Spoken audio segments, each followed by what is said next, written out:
Hi all, welcome back my show. We are invite Radish. Hi. Hi.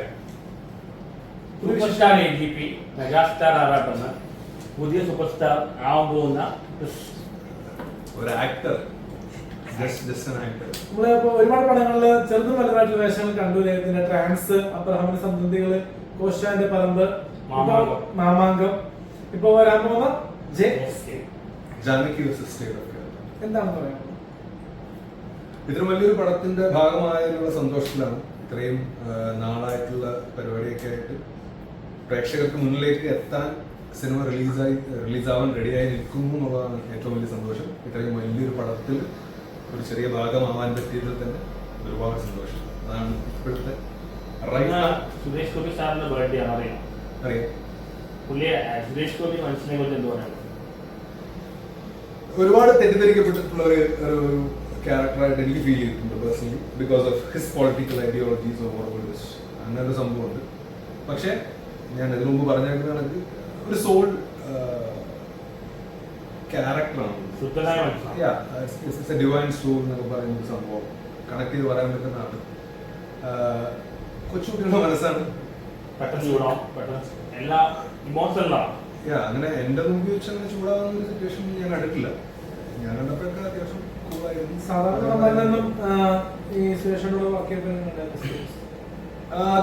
അത് വേ he's rendering പുള്ളി ആ dialogue delivery എന്ന് പറയുന്ന സാധനമുണ്ട്. ഡയലോഗ് ഡെലിവറി എല്ലാ ആർട്ടിസ്റ്റുകൾക്കും ഡിഫറെന്റ് ആണ്. അത് സുരേഷ് പെർഫോം ചെയ്യുമ്പോൾ അത് കണ്ടു നിൽക്കാൻ രസമുള്ള ഒരു പരിപാടിയാണ്. കാരണം ഒരു താളമുണ്ട്, ഒരു ഋതമുണ്ട്. കാരണം അതെങ്ങനെ പറ്റുന്നു നമുക്ക് മനസ്സിലാവില്ല. കാരണം സുരേഷ് ചേട്ടന്റെ ആ താളം മലയാളികൾക്കെല്ലാം സുപരിചിതമായ താളമാണ്. ആ താളം വേറൊരാൾക്ക് താളം എടുക്കാൻ പറ്റില്ല. കാരണം നമുക്കിപ്പോ തന്നേക്കുന്ന ആ ഡയലോഗ് ഡെലിവറി ഒരിക്കലും പുള്ളിയുടെ പോലെ പെർഫോം ചെയ്യാൻ പറ്റില്ല. ഇമിറ്റേറ്റ് ചെയ്യാൻ പറ്റും, പെർഫോം ചെയ്യാൻ പറ്റില്ല. കാരണം ആ ഋതം താളം പുള്ളിക്കുള്ള താളം ഓഡിയൻസിന് അറിയാം, മലയാളികൾക്ക് അറിയാം. അങ്ങനെ വണ്ടടിച്ച് നോക്കുന്നു. അത് ഞങ്ങളൊരു പ്രൊമോഷൻ ഇരുന്നപ്പോ ഞാൻ പറഞ്ഞ ആറാട്ടൻ ഇങ്ങനെ വിളിക്കുന്നുണ്ട്. ഹീസ് ലൈക്ക് പുള്ളി ഭാര്യയുടെ കേസ് വരെ മാറ്റി വെച്ചിട്ട് നമ്മുടെ പടം കാണും, രതീഷ് അഭിനയിക്കുന്ന പടമല്ലേ എന്നൊക്കെ പറഞ്ഞിട്ടുള്ള സാധനം അല്ലേ. അപ്പൊ അപ്പോഴാണ് മാധവ് എടുത്തു സംസാരിച്ചു, ഓൾ ദി ബെസ്റ്റ് ഒക്കെ പറഞ്ഞു, താങ്ക്സ് ഒക്കെ മാധവ് പറഞ്ഞു.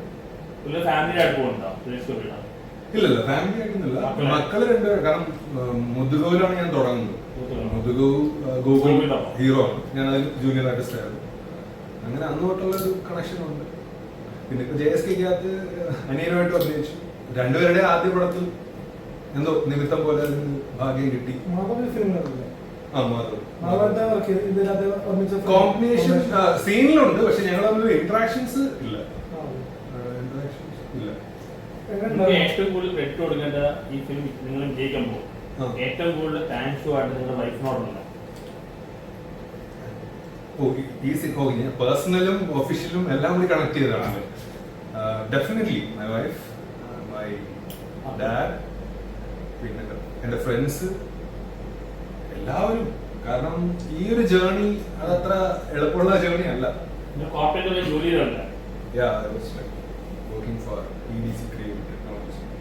ഞാൻ മാർക്കറ്റിംഗ് ഹെഡ് ആണ്, സോഫ്റ്റ്വെയർ എഞ്ചിനീയർ ബൈ പ്രൊഫഷൻ.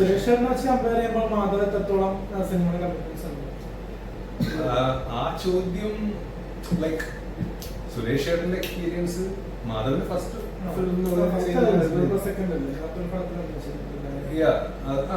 ഇത് ഫസ്റ്റ് എന്ന് പറയാവുന്ന രീതിയിലുള്ള പെർഫോമൻസ് ആണ്. എന്റെ ഇത് വെച്ചിട്ട് ഞാൻ പറഞ്ഞു മാധവ് ഫസ്റ്റ് എന്നുള്ള സാധനം I feel. JSK is going to be Madhav Suresh. Super star പദവി പുള്ളിക്ക് കൊടുത്തില്ല എന്നൊക്കെ പറഞ്ഞു.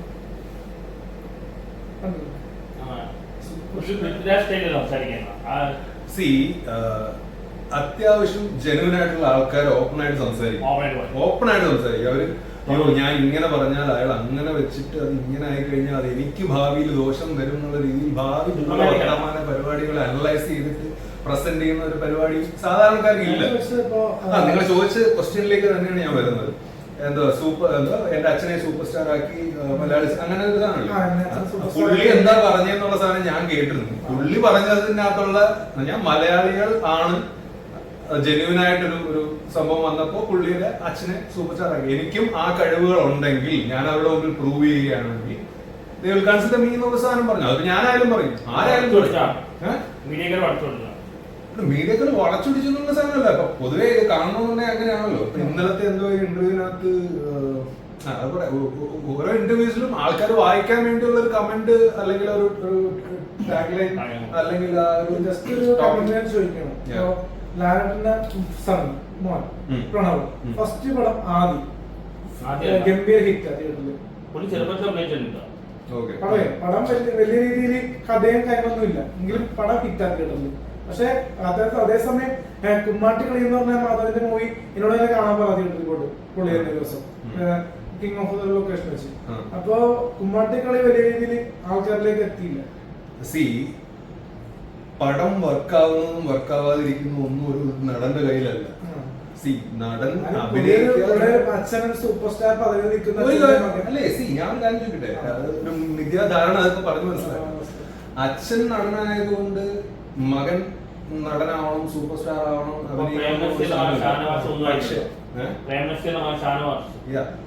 അത് അവര് കാലം കൊണ്ട് അവര് തെളിയിക്കേണ്ട സംഭവമാണ്. ആക്ടിങ് വൈസ് ഏത് രീതിയിലാണ് അവരെ അക്സെപ്റ്റ് ചെയ്യുന്ന ഓഡിയൻസ്, പിന്നെ അവര് ചെയ്യുന്ന ക്യാരക്ടേഴ്സ്, അത് ബേസ് ചെയ്താണ്. അല്ലാതെ ഇറ്റ്സ് ലൈക്ക് എന്താ പറയുന്നത്, ഹൃതിക് റോഷന്റെ കാര്യം എടുത്തു, നെപ്പോട്ടിസം പറഞ്ഞു ശരിയാണ് എല്ലാവരും, but he is giving tough competition four everybody. Like അതുപോലെയാണ് ഫസ്റ്റ് ഓപ്പണിംഗ് ഒരു ഓപ്പണിംഗ് കിട്ടാൻ എളുപ്പമാണ്. അത് എല്ലാരും പറഞ്ഞിട്ടുള്ള ബോളിവുഡ് പ്രണവ് അഭിനയിക്കുമ്പോ എല്ലാവരും മോഡലായിട്ട് കമ്പയർ ചെയ്യണം. അപ്പൊ അവരുടെ ടെൻഷൻ ഇവർ മനസ്സിലാക്കുന്നില്ല, ഇത് വളരെ എളുപ്പമാണ് കയറാണ്. പക്ഷെ ഇവര് കമ്പയർ ചെയ്യുന്ന ഇവരുടെ ഫാദറെ കമ്പയർ ചെയ്യുമ്പോ ഇവർക്ക് ഒരു ഇതുണ്ട്. അത് അവര് ബേസിക്കലി അവര് the feelings that they have എന്ന് പറയുന്ന സാധനം അത് എനിക്കറിയണമെന്നില്ല, എനിക്കറിയാൻ പറ്റുമെന്നില്ല. നമ്മളുടെ ചരിത്രപുഴ ആൾക്കാർ പറയും നെപ്പോട്ടിസം ആണ് കേരള മലയാള സിനിമയുടെ. പക്ഷെ ഈ നെപ്പോട്ടിസം പറയുമ്പോ ഇവർക്ക് ഇത് രണ്ടുപേരും പ്രശ്നങ്ങൾ പറഞ്ഞ് മനസ്സിലായില്ല. ഇപ്പൊ പ്രണവ് ഇറങ്ങിയപ്പോ എല്ലാവരും ലാലേട്ടനായിട്ട് കമ്പയർ ചെയ്യണം. അപ്പൊ അവർക്ക് ഏർലി എൻട്രി ആണെങ്കിൽ അവർ കുറെ എക്സ്പെക്ടേഷൻ ഭയങ്കരമാണ്. അപ്പൊ അവരും കഷ്ടപ്പെടുന്നുണ്ട്. പിന്നെ ചോദിച്ചോട്ടെ, ഈ മലയാള സിനിമയില് എന്തുകൊണ്ടാണ് ഈ സിനിമാ നടന്മാരുടെ മകള് പെൺമക്കള് സിനിമയിൽ വരാം? മലയാള സിനിമയിൽ പെൺമക്കൾ സിനിമയിൽ വരുന്നില്ല, പറയാമോ? ഒരാള് വരുമോ? കല്യാണി പ്രിയദർശൻ ടോപ്പ് ഡയറക്ടറിന്റെ മോളാണ്. പിന്നെ അല്ല ഉണ്ട്, ഇഷ്ടം പോലെ ഉണ്ട്. ഞാൻ പറയാം, ഇപ്പൊ മനോജ് കെ ജയൻ ഉർവശിയുടെ മോള്. പിന്നെ ഞാൻ ചോദിക്കുന്നത്, ഈ മെയിൻ സ്ട്രീമിൽ നിൽക്കുന്ന സ്റ്റാർഡമുള്ള പേര് ഞാൻ പറയുന്നില്ല വിവാദവും, പക്ഷെ മെയിൻ സ്ട്രീമിൽ നിൽക്കുന്ന ഹൈ പൊസിഷനിൽ നിൽക്കുന്ന ആൾക്കാരെ എനിക്ക് അറിയാൻ പറ്റും. അപ്പൊ അവരുടെ മക്കള് പേരെടുത്ത് പറയാം, മീനാക്ഷി ദിലീപ്, അവരൊന്നും സിനിമയിൽ വരുന്നില്ല. അവരുടെ ഇഷ്ടമല്ലേ. ഇപ്പം ഫോർ എക്സാമ്പിൾ എനിക്ക് സിനിമയിൽ വരാനാണ് ആഗ്രഹം, നിനക്ക് മീനാക്ഷി സിനിമയിൽ വന്നിട്ട് നിനക്കെന്താ പ്രത്യേകിച്ച്?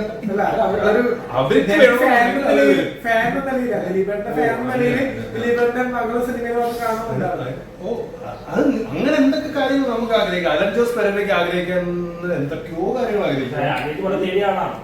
ഓ അങ്ങനെ ശരിയാണ്. പക്ഷെ പുള്ളിക്കാരത്തെ മീനാക്ഷി ദിലീപിനെ പറ്റി പറഞ്ഞു കഴിഞ്ഞ ദിവസം ഡോക്ടറായി പുള്ളി 40,000 രൂപ വരുമാനം എന്ന് പറയുന്നുണ്ട് പുള്ളിക്കാരത്തി. കാരണം സ്വന്തം അച്ഛൻ ഇത്രയും ദിലീപേട്ടന് അത്യാവശ്യം സിനിമയിൽ നിന്ന് പൈസ ഉണ്ടാക്കുന്നുണ്ട്. പക്ഷെ എന്തുകൊണ്ടാണ് താങ്കൾ പോകുന്നത് താങ്കൾ പറയുന്നത് ഇത്രയും? അല്ല, എന്താണ് ഇതിന്റെ ഇഷ്ടമല്ലേ അവർ അഭിനയിക്കുന്ന വീഡിയോ? രണ്ടും നിങ്ങൾ തന്നെ പറഞ്ഞിട്ടുണ്ട്. എന്റെ അഭിപ്രായം എന്താ, ഇഷ്ടം സിനിമ ഇഷ്ടമുള്ള ആൾക്കാർ അവർ സിനിമയിലേക്ക് വരണം.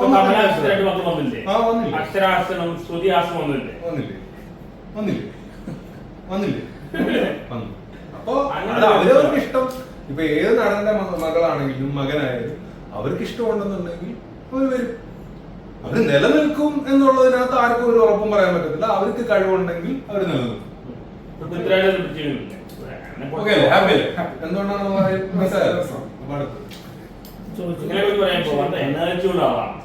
എനർജി ഇച്ചിരി കൂടുതലാണ്, അതാ കുഴപ്പം. അത് കുറച്ചോണ്ടിരിക്കുക. ഇഷ്ടപ്പെട്ട ആക്ടറാണ് മലയാള സിനിമ? മമ്മൂക്ക, ലാലേട്ടൻ, സുരേഷ് ഏട്ടൻ. ഇവരെല്ലാം ആരാണ് ഏറ്റവും? വളരെ കുഴക്കുന്ന ചോദ്യമാണ് ചോദിച്ചേക്കുന്നതെന്നാണ് പുള്ളി വിചാരിച്ചേക്കുന്നത്. പക്ഷെ ഒന്നുമല്ല, ഞാൻ ഇടിക്കട്ട ലാലേട്ടൻ ഫാനാണ്, മനസ്സിലായോ? അതിനേക്കാളും മമ്മൂക്ക ഭക്തനാണ്. പിന്നെ സുരേഷിന്റെ കൂടെ അഭിനയിച്ചൊരു സംഭവമുണ്ട്, ആക്ഷൻ ഹീറോ സുരേഷിന്റെ ഫാനാണ്. ഏറ്റവും മലയാളത്തിലെ ഏറ്റവും ടാലന്റഡ് ആയിട്ടുള്ള ആക്ടറാണ്. How do you rate talent? എന്നെ സംബന്ധിച്ച് ഒരാളെ റേറ്റ് ചെയ്യാനുള്ള ഒരു രീതിയിലുള്ള നിലയിലും ഞാൻ എത്തിയിട്ടില്ല. ആസ് എൻ ആക്ടർ, ഞാൻ ആക്ടറാണ്. ഞാൻ ആക്ടർ അല്ലായിരുന്നുണ്ടെങ്കിൽ ഞാൻ ലാലേട്ടൻ ഫസ്റ്റ്, അതെ മമ്മൂക്ക ഫസ്റ്റ്. ഞാനൊരു ആക്ടർ കൂടിയാണ്. എനിക്ക് ഇവരുടെ ഇതൊന്നും അനലൈസ് ചെയ്ത് പറയാനില്ല. But I am a die hard Lalettan ഫാനാണ്. കട്ട ലാലേട്ടൻ ഫാൻ, ഇടിക്കട്ട മമ്മൂക്ക ഫാൻ. പിണക്കത്തിന്റെ കാര്യമല്ല ഇത്. ഞാൻ മമ്മൂക്ക എടുക്ക ആദ്യം ഇടപെടുമ്പോ തന്നെ ഞാൻ പറഞ്ഞത് ഞാൻ ഒരു കട്ട ഫാനൊന്നും അല്ല. ഐ വാസ് എ കട്ട ഫാൻ ഓഫ് ലാലേട്ടൻ. ഷുവർ, അങ്ങനെ പറഞ്ഞു തന്നെയാണ് തുടങ്ങുന്നത്, മനസ്സിലായി. ബട്ട് ലേറ്റർ എങ്ങനെ ഞാനൊരു ഇടിക്കട്ട മമ്മൂക്ക ഭക്തനായി എന്ന് പറഞ്ഞാൽ ഐ കേം ടു എന്താ പറയുക, ആ ഒരു സാധനം, ഒരു മനുഷ്യനായിട്ട് നമ്മൾ കണക്ഷൻ കിട്ടുക എന്ന് പറയുന്നത് വലിയ കാര്യമാണ്. വാട്സാപ്പിലൂടെ കിട്ടിയ ഒരു കണക്ഷനാണ് ഞാൻ കൊണ്ടിരിക്കുന്നത്, സിനിമയിൽ ഇവിടെ ഇരിക്കുന്നത്.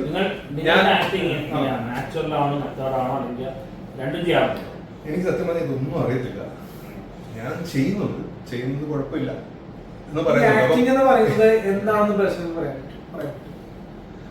എന്നെ സംബന്ധിച്ച് പറഞ്ഞല്ലോ, പഠിക്കണമോ അല്ലെങ്കിൽ സിനിമയിൽ കയറാനായിട്ട് അല്ലാണ്ട് അവസരം കിട്ടുമോ ആക്ടിങ് പഠിക്കാണ്ട് തന്നെ? ആക്ടിങ് പഠിക്കാൻ പറ്റുമോ എന്ന് ചോദിച്ചാൽ പിന്നെ എന്തിനാണ് ഈ ആക്ടിങ് വർക്ക്ഷോപ്സും ആക്ടിങ്? ഞാൻ ചോദിക്കുന്നത് ഇപ്പൊ ഒരുപാട്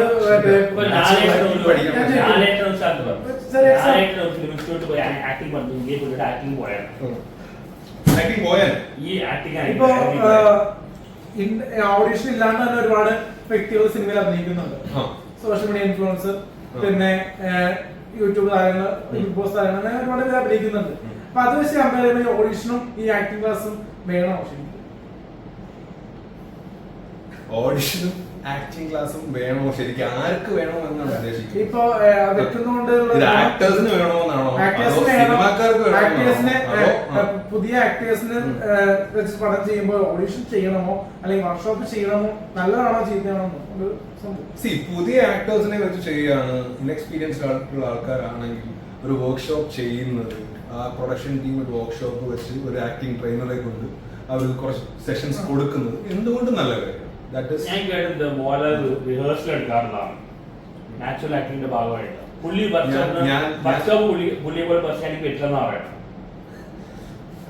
ഇതൊക്കെ ഇൻഫർമേഷൻസ് എല്ലാം ഒരു ക്യാമറയിൽ ആക്ട് ചെയ്യുമ്പോൾ എത്ര ടേക്ക് എടുക്കുന്നുണ്ട് ഒരു സീൻ കംപ്ലീറ്റ് ചെയ്യാനായിട്ട്? ഞാൻ maximum single take okay artist ആണ്. അത് വലിയ സംഭവമൊന്നുമല്ല. ഇപ്പൊ ചെയ്തോണ്ടിരിക്കുന്ന ഡയറക്ടർ എന്റെ വിളിച്ച് സംസാരിച്ചിട്ടുണ്ട്. ഞാൻ പറഞ്ഞു 3 ടേക്കൊക്കെ പൊക്കോ, എനിക്ക് ഫസ്റ്റ് ടേക്ക് തന്നെ വേണമെന്ന് നിർബന്ധമൊന്നുമില്ല എന്ന് പറഞ്ഞിട്ടുണ്ട്. അപ്പൊ ഈ ഫസ്റ്റ് ടേക്കിൽ തന്നെ അത് ചെയ്യുന്നത് എന്തോ വലിയ സംഭവം ഒന്നും ഞാൻ പറയുന്നില്ല.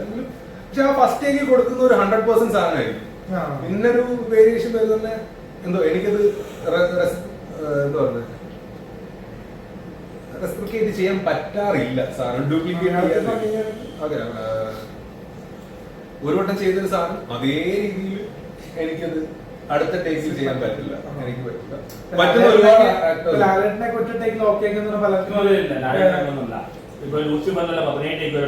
ചില സീൻസിലേക്ക് ഇമോഷണൽ സീനും ഒരു ടേക്ക് ഓക്കെ ആവും. 17 ടേക്ക് എടുക്കുമ്പോൾ ഉണ്ടായിരുന്നു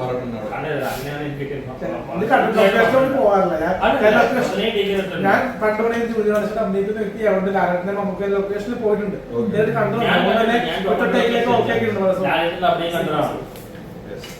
ലാലേട്ടന്റെ അഭിനയം പറഞ്ഞ അങ്ങനെ കാരണം പുള്ളി അവരൊക്കെ ലെജൻസ് ആണ്. ഞാൻ ജസ്റ്റ് തുടങ്ങിയിട്ടേ ഉള്ളൂ. മറ്റേ ഞാൻ തുടങ്ങിയിട്ടല്ലേ ഉള്ള ഏട്ടന്റെ സമയമാകുമ്പോ ഞാൻ ഡയലോഗ് ഉണ്ടല്ലോ, ഏത് പറഞ്ഞത് പൃഥ്വിരാജ് മമ്മൂക്കയൊക്കെ പറയുന്ന ഡയലോഗ് ഉണ്ട്. എന്തായാലും നിങ്ങൾ ഒരുപാട് എന്താ പറയുക സ്ട്രഗിൾ ചെയ്തിട്ടുണ്ടോ? അതെല്ലാരും സിനിമ വേണമെന്ന് പറഞ്ഞ് നിൽക്കുന്ന എല്ലാരും സ്ട്രഗിൾ ചെയ്യും. നമുക്ക് ഈ സിനിമയിലേക്ക് വരാം. JSK-ലേക്ക് വരാം. വിവാദങ്ങൾ പറയുന്നുണ്ടോ?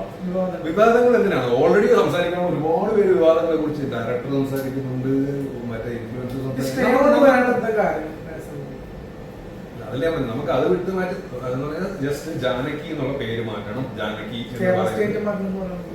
അങ്ങനെ ഞാൻ കേട്ടില്ല. ഞാൻ കേട്ടത് ജാനകി എന്നുള്ള പേര് മാറ്റണം. നായിക ആരാണ്? മെയിൻ ലീഡ് ക്യാരക്ടർ ഹീറോയിനായിട്ട് അനുപമ പരമേശ്വരൻ. അപ്പൊ ദിവ്യപിള്ള ഉണ്ട്. അതൊക്കെ ഇമ്പോർട്ടന്റ് ആയിട്ടുള്ള പരിപാടികളാണ്. ആർട്ടിസ്റ്റുകൾ എല്ലാവർക്കും അവരുടേതായ ഒരു ക്യാരക്ടർ ആർട്ട് ഉണ്ട്. ഡയറക്ടർ അഭിനയിച്ചിട്ടില്ല. അതിന്റെ പേരെന്താ? പ്രവീൺ നാരായണൻ. മുമ്പ് ചെയ്തിട്ടുണ്ടോ പടങ്ങൾ? മുമ്പ് പുള്ളി ഒരു പടം ചെയ്തിട്ടുണ്ട്. ഇത് ഒരു നിങ്ങളെ സെലക്ട് ചെയ്യുമ്പോൾ ആദ്യം എന്താ പറഞ്ഞത്? ഡയറക്ടറല്ല എന്നെ സെലക്ട് ചെയ്തത്. എന്നെ സെലക്ട് ചെയ്തത് ദൈവമായിട്ടുള്ള ഒരു കണക്ഷനാണ്. അത് ഞാൻ പടത്തിൽ ഞാനോ ഓഫ്കോഴ്സ് അതങ്ങൾ സെലക്ട് ചെയ്താണോ ചെയ്യുന്നത്? ഞാൻ എനിക്ക് വരുന്ന സംഭവങ്ങളൊക്കെ എനിക്ക് എങ്ങനെ പറ്റും. ഇതുപോലുള്ള വലിയ പടങ്ങളിലൊക്കെ നമ്മൾ ആഗ്രഹിക്കും, ചോദിക്കും, കിട്ടാതെ കഥ വായിക്കാറുണ്ട്, അല്ലെങ്കിൽ വെറുതെ കൊണ്ട് ഓടിപ്പോയി ചെയ്യുന്നതല്ല. ഞാനങ്ങനെ ബാക്കിയുള്ള സംഭവങ്ങൾ നോക്കാറുണ്ട്. ഞാൻ പൊതുവെ അങ്ങനെ ഇന്ന കഥ അതൊന്നുമില്ല. എനിക്ക് സാധനം വർക്കായിട്ടുണ്ടെന്നുണ്ടെങ്കിൽ വരുമ്പോ പറഞ്ഞാൽ മതി. ആ സീനിൽ തന്നെ ഞാൻ ഇനി ഭാവി സിനിമയിൽ ന്യൂഡേ അഭിനയിക്കാൻ സീൻ വന്നതും ചെയ്യും. ന്യൂഡായിട്ട് അഭിനയിക്കാൻ പറഞ്ഞ അല്ലെങ്കിൽ അങ്ങനെ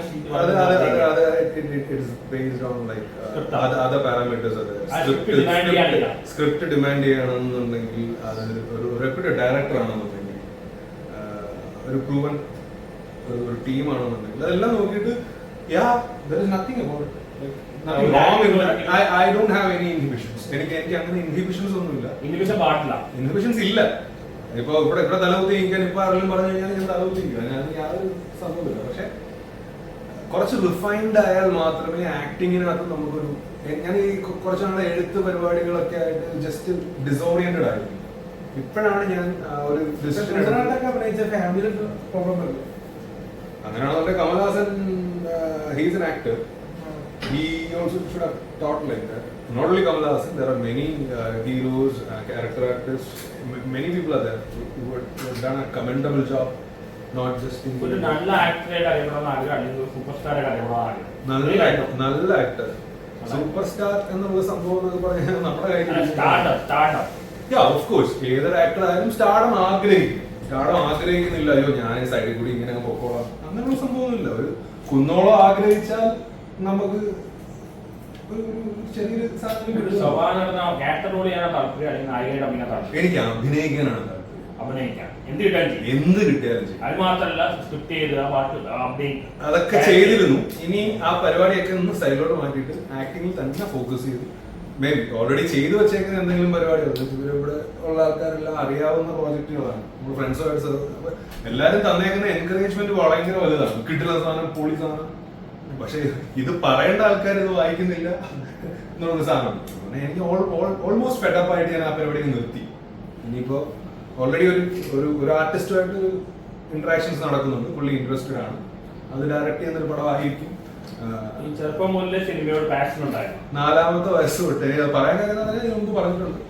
ഞങ്ങളുടെ അവിടെ മനയിൽ കുളങ്ങര ആർട്സ് ആൻഡ് സ്പോർട്സ് ക്ലബിന്റെ വാർഷിക പരിപാടികളൊക്കെയാണ്. അപ്പോഴാണ് നമ്മുടെ ഉള്ളിലെ കലാകാരൻ പുറത്തു വരുന്നത്. അല്ലെ പാട്ട് പാടുക, മറ്റേ പദ്യപാരായണം, fancy dress, mono act, mimicry, 5 minute, half 5 minute അങ്ങനെ പോകും.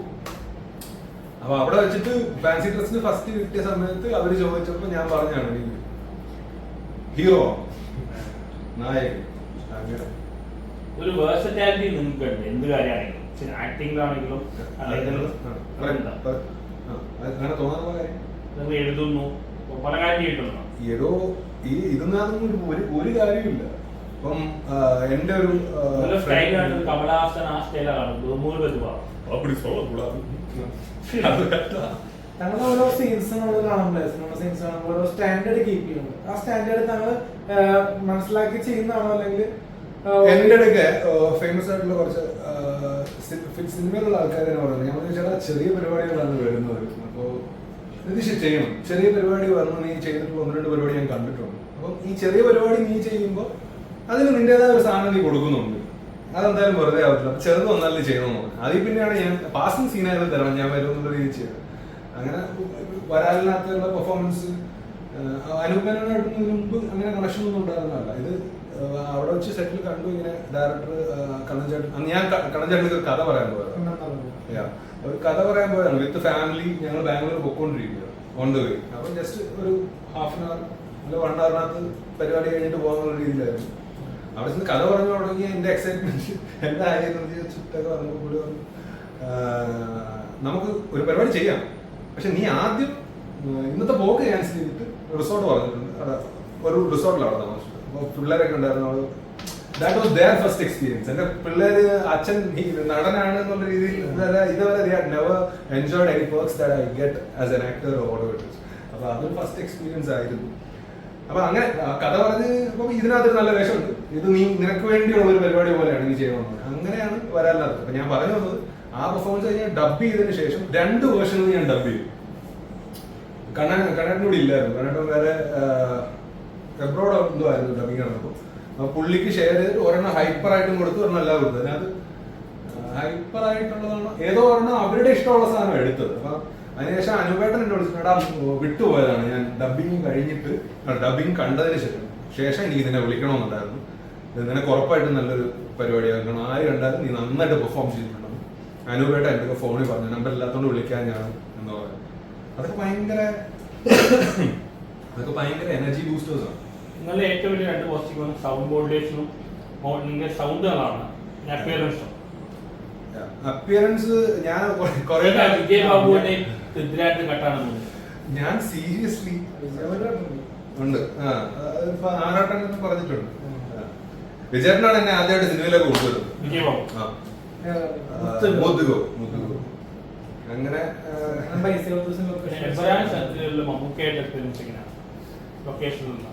വളരെ നല്ല എക്സ്പീരിയൻസ് ആണ്. കാരണം ഫസ്റ്റ് ഇത് തന്നെ പുള്ളിയെ ചവിട്ടേണ്ട ഒരു സാധനമാണ് എന്നെ കുറിച്ച് ചെയ്യിപ്പിച്ചത്. അപ്പൊ ആ സമയത്ത് ഇപ്പം നമ്മൾ അഭിനയിക്കുന്ന ആളുടെ കൂടെ എന്താ പറയുക ഭയമില്ലാതെ അത് ആക്ഷൻ അല്ല, അത് ടച്ച് ചെയ്യണമെന്ന് പറഞ്ഞു. മമ്മൂക്കയും പറഞ്ഞു ആ നെഞ്ചിൽ ചവിട്ടുന്ന സാധനം അത് ചവിട്ടുന്നു തന്നെയാണ്. അതും ഒരു സംഭവം നടന്നു. മക്ബൂലുണ്ട്. മക്ബൂല് മൂത്താപ്പയാണല്ലോ മക്ബൂലിന്റെ. മക്ബൂല് ചവിട്ടിയിട്ട് അങ്ങോട്ട് പറ്റുന്നില്ല. അപ്പൊ മമ്മൂക്കയ്ക്ക് അത് നീ ചവിടുന്നത് ശരിയാവുന്നില്ല എന്ന് പറയുന്നുണ്ട്. അത് സാധനം വേണം, ടച്ച് ചെയ്യണമെന്ന് തന്നെ പറഞ്ഞു. അപ്പൊ എന്റെ കഴിഞ്ഞിട്ട് അപ്പൊ ഞാനത് നോക്കിയിട്ടില്ല. അപ്പൊ ഓക്കെ ഓക്കെ ഈ ഇടാലോ നീ അടുത്ത വളർത്തി കാണുന്നില്ല, നിന്റെ ചവിട്ട് ശരിയല്ല, അങ്ങനെ കളിയാക്കുന്ന രീതിയിൽ എന്തോ പറഞ്ഞ് അവര് തമ്മിലുള്ള. അപ്പൊ ഞാൻ അതിന്റെ ഇടയിൽ കൂടി കയറി. അപ്പൊ ഞാൻ എന്താവില്ല എന്റെ അടിപൊളി ചവിട്ടാണെന്ന് പറഞ്ഞു. അത് സംഭവിച്ചു. അപ്പൊ അങ്ങനെ ആയ സംഭവം ഗ്രാഫിക്സ് അയ്യോ അതാണ് എന്റെ ഫസ്റ്റ്. ഈ ടൈമിംഗ് ഒക്കെ അഭിനയിക്കുന്ന സമയത്ത് ടൈമിംഗ് ഒക്കെ എത്തുന്നു. ഞാനൊരു അത് ഗ്രാഫിക്സ് അതല്ല, അത് ഷൂട്ട് ചെയ്യുന്ന സമയത്ത് ടൈമിങ് കിട്ടുന്നില്ല എന്ന് പറഞ്ഞാൽ ഞാൻ ആ ക്യാരക്ടറായിട്ട് എന്നെ ചേസ് ചെയ്യുന്നു, കൊല്ലാൻ ഓടിക്കുന്നു, ഞാൻ ഓടി വരുന്നു. അപ്പൊ കറക്റ്റ് ആയിട്ട് ഈ സമയത്ത് എന്റെ ഫേസ് സ്ട്രെയിറ്റ് ആയാൽ മാത്രമേ CG ചെയ്യാൻ പറ്റത്തുള്ളൂ. ഇത് എപ്പോഴും ഞാൻ അങ്ങോട്ട് ബാക്കിൽ കൂടി നോക്കി ഓടുകയാണ്. ഞാൻ ഓടി ഇങ്ങനെ ഈ കാറ്റ് ഈ സമയത്ത് കിട്ടത്തില്ല. അതാണ് എനിക്കാണെങ്കിൽ എനിക്ക് എന്റെ കാലിനത് 4 സ്ക്രൂ ഇടും. അപ്പൊ ആ സമയത്ത് ഇതെല്ലാം കഴിഞ്ഞ് സെറ്റ് ചെയ്ത് നിൽക്കുന്ന സമയത്ത് എനിക്ക് ഈ ഓട്ടം 2 വട്ടമായി പിന്നെയും കിട്ടുന്നില്ല. അവസാനം മാഫിയ ശശി ചേട്ടനാണ് എന്തൊക്കെ പറഞ്ഞത്, ടൈമിങ് തെറ്റിപ്പോകുന്നുണ്ടല്ലേ. അവർ കാര്യം ചെയ്യും, ഞാൻ സൗണ്ട് വെക്കാം അപ്പൊ വെടികൊണ്ടാണ് എന്ന് പറഞ്ഞാൽ പുള്ളി കാത്തിരുന്നു. എന്റെ ഫേസ് ക്യാമറയ്ക്ക് സ്ട്രെയിറ്റ് ആയിട്ട് വരുന്ന സമയത്ത് തന്നെ പുള്ളി അത് ചെയ്തു. അപ്പൊ ടക്ക് ആ ഹെഡ് ഷോട്ട് അടിച്ചു വീഴുന്നതാണ് സിംഗിൾ. അത് ഓക്കെ, കാരണം അത് പുള്ളി പറഞ്ഞു തന്നുകൊണ്ട്, അല്ലെങ്കിൽ അത് വീണ്ടും വീണ്ടും വീണ്ടും പൊക്കോണ്ടിരിക്കും. എന്റെ കറക്റ്റ് അത് എന്റെ കയ്യിലല്ലല്ലോ, ഈ വെടിവെക്കുന്ന സാധനം എന്റെ കയ്യിലല്ല. ബാക്കിയാണ് ഞാൻ ഈ ഓടുന്നു നോക്കുന്നു ഒക്കെ നാച്ചുറൽ ആയിട്ടാണ് ചെയ്യുന്നത്. അപ്പൊ എപ്പോഴാണ് നോക്കുന്നത് എനിക്കറിയില്ല. പക്ഷെ ഇയാള് പൊട്ടിക്കാം എന്ന് പറയുന്ന സമയത്ത് സ്ട്രൈറ്റ് ആയിട്ട് പൊട്ടിക്കുമ്പോൾ നമുക്ക് ആ ഹെഡ് ഷോട്ട് കൊടുക്കാൻ പറ്റും എന്നുള്ള സാധനം കൊടുക്കും. അത് ഒരുപാട് പേരെ അപ്രീഷിയേറ്റ് ചെയ്തതാണ്. വെടികൊണ്ട് വീഴുന്നൊക്കെ ഒറിജിനൽ ആയിരുന്നു. ഞാൻ പറഞ്ഞ ഒറിജിനൽ ആയിരുന്നു, കറക്റ്റ് വെടികൊണ്ട് നെറ്റിക്കകത്ത് തുളഞ്ഞ് ഇപ്പുറത്തോടി വന്നു. ഇംപ്രവൈസേഷൻ ചെയ്യാറുണ്ടോ ആക്ടിങ്? ഇല്ല. ഇല്ല. എന്താണ് ആ ചെയ്യുന്നത് തന്നെ എന്തോ ഇംപ്രവൈസേഷൻ പോലെയാണ്.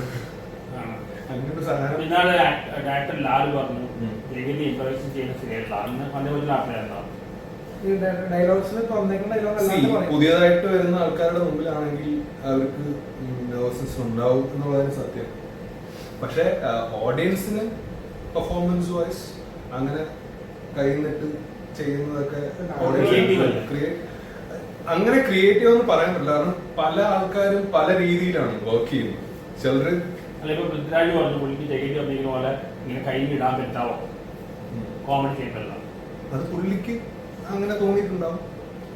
എനിക്കൊരു സംഭവം അങ്ങനെ വന്നു കഴിയുമ്പോഴേ ചെയ്തിട്ടുള്ളൂ. ക്രിയേറ്റീവ് വർക്കല്ലേ? ഇംപ്രവൈസേഷൻ ക്രിയേറ്റീവ് വർക്കൊക്കെ തന്നെ.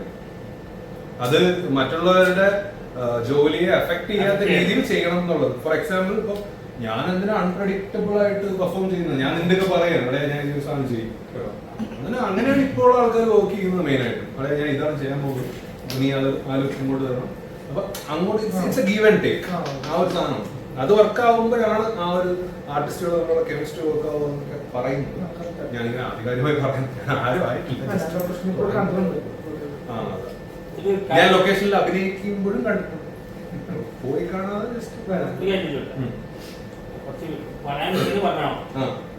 ഈ ഇന്റർവ്യൂ ഇത് നിങ്ങൾക്ക് രതീഷിന് നെഗറ്റീവ് ആവില്ലേ? രതീഷ് കൃഷ്ണൻ പറഞ്ഞാൽ മതി, എനിക്ക് നെഗറ്റീവ് ആവുമെന്നുള്ള. കാരണം ഞാൻ ഒരു കാര്യം പറയാം, ഇപ്പോ മലയാളികൾക്ക് ഫെമിലിയർ ആയിട്ടുള്ള രണ്ട് ഫേസസ് ആണ് ഇത് രണ്ടും. Whatever you say that is the fact. Okay, അപ്പം I am not a familiar face. ഞാൻ ഒരു ഫെമിലിയർ ഫേസ് അല്ല. ഞാൻ കുറച്ച് പടങ്ങളിൽ അഭിനയിച്ചിട്ടുണ്ട്. ആറാട്ടനും അലൻ ജോസും സിനിമയിൽ അഭിനയിച്ചിട്ട് അവർക്ക് ഈ ഫോളോവേഴ്സിനെ കിട്ടിയല്ല. അവര് സംഭവം they are entertaining audience and that is why they are having that reach, the kind of reach അല്ലേ. അത് അവരുടെ മേഖല ഏത് രീതിയിലാണ് അവര് എന്റർടൈൻ ചെയ്യുന്നുണ്ട്. അപ്പം they are familiar faces and ഞാൻ ഫെമിലിയർ ഫേസ് അല്ല എന്നുള്ളൊരു സാധനമുണ്ട്. ഞാൻ ഫെമിലിയർ അല്ല. അപ്പോ ഞാൻ സിനിമയിലാണ് അഭിനയിക്കുന്നത്. അപ്പൊ ഞാൻ സിനിമയിൽ അഭിനയിച്ച് ഫെമിലിയർ ആയി വരിക എന്നുള്ളൊരു ഒരു ടീഡിയസ് പരിപാടി അവിടെ കിട്ടും. At the same time sitting with two familiar guys, എനിക്കിപ്പോ പോയി അമിതാഭ് ബച്ചന്റെയും ജാക്കി ചാന്റെയും കൂടി ഇരിക്കാൻ പറ്റത്തില്ല. That is my situation, right?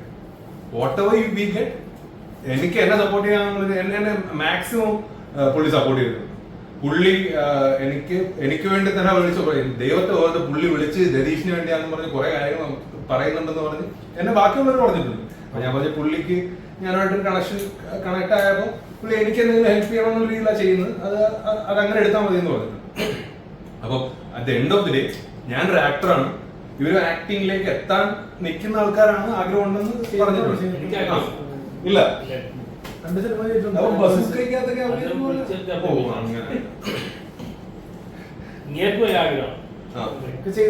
ഈ ആഗ്രഹം എന്ന് പറയുന്നത് ഒരു സംഭവമാണ്.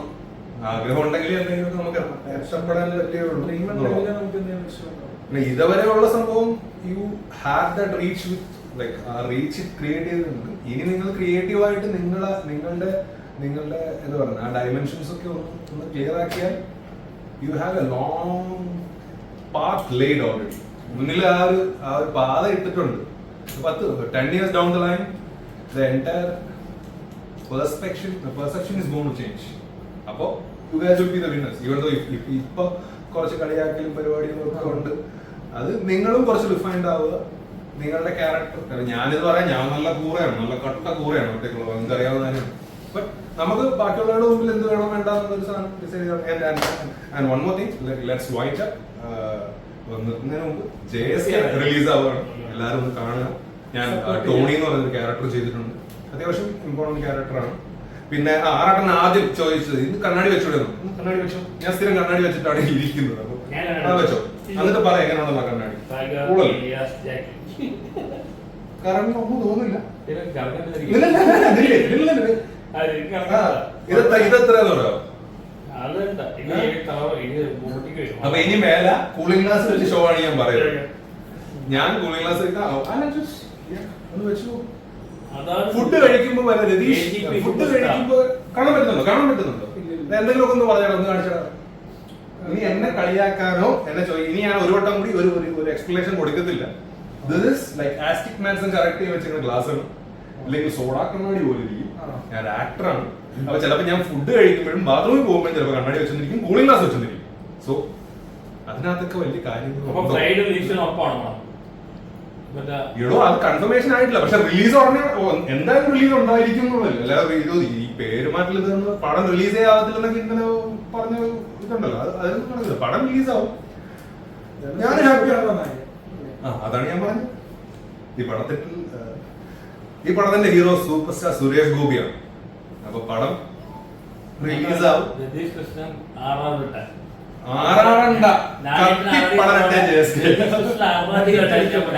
Thank you very much. ഇത് നിനക്ക് വേറെ ജോലിയൊന്നും ഇല്ലെന്ന് ചോദിച്ച് കുറെ കമന്റ് വരാൻ സാധ്യതയുണ്ട്. എങ്കിൽ ഞാൻ തുടക്കത്തിലേ പറഞ്ഞേക്കാം, I just don't care. Okay, thank you. But നിങ്ങളുടെ എല്ലാവരുടെയും സപ്പോർട്ട് വേണം. ഒരുപാട് സപ്പോർട്ട് നൽകുന്ന ആൾക്കാരുണ്ട്.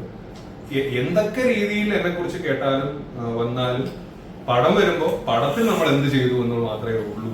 അതാണ് മലയാളി. കലാകാരന്മാരെ സപ്പോർട്ട് ചെയ്തിട്ടുണ്ട്, കലയെ സപ്പോർട്ട് ചെയ്തിട്ടുണ്ട്, നല്ല സിനിമയെ സപ്പോർട്ട് ചെയ്തിട്ടുണ്ട്. അപ്പോൾ JSKക്കും ഇനിയുള്ള എൻ്റെ എല്ലാ സിനിമകൾക്കും നായകനായിട്ട് ഇപ്പോൾ ഫ്രഞ്ച് കിസ് എന്ന് പറഞ്ഞൊരു പടം ഷൂട്ട് നടന്നുകൊണ്ടിരിക്കുകയാണ്. പൃഥ്വിരാജ് വാസുവാണ് ഡയറക്ടർ. ഹരിത എന്താണ് French kiss story, French kiss connection എന്നുള്ളൊരു സംഭവമാണ്. അപ്പൊ അങ്ങനെയൊക്കെയാണ്. സിനിമ കാണുമ്പോൾ അല്ലേ അറിയത്തുള്ളൂ ഫ്രഞ്ച് കിസ് ഉണ്ടോ ഇല്ലയോ. അതൊക്കെ എന്തായാലും പടം എന്തായാലും വരും. ഒരു 3 മാസത്തിനും അല്ല 4 മാസത്തിനും റിലീസ് ഉണ്ടോ അവിടെ ഓൾമോസ്റ്റ് ആയിരിക്കുകയാണ്. അപ്പോ Janaki versus state of Kerala is coming near your houses. വീടുകളുടെ അടുത്തുള്ള തിയേറ്ററുകളിൽ ഉണ്ടാവും. എല്ലാവരും പോയി കണ്ട് വെള്ളിയാഴ്ച ആണോ എന്നതല്ല, date will be announced like today or tomorrow. നാളെ എന്തായാലും അറിയാം എന്നാണ് ഡേറ്റ് എന്നുള്ളത്. ഒരുപാട് ഡിലേ ആവാൻ സാധ്യതയില്ല. അപ്പോ മേ ബി 1 വീക്ക് കൂടി ചിലപ്പോൾ ആയേക്കാം, ചിലപ്പോൾ സെയിം ഡേറ്റ് തന്നെ ആയേക്കാം. എങ്ങനെ ഇരുന്നാലും നിങ്ങളുടെ എല്ലാവരുടെയും സപ്പോർട്ട് വേണം. അതാണ്. Thank you very much.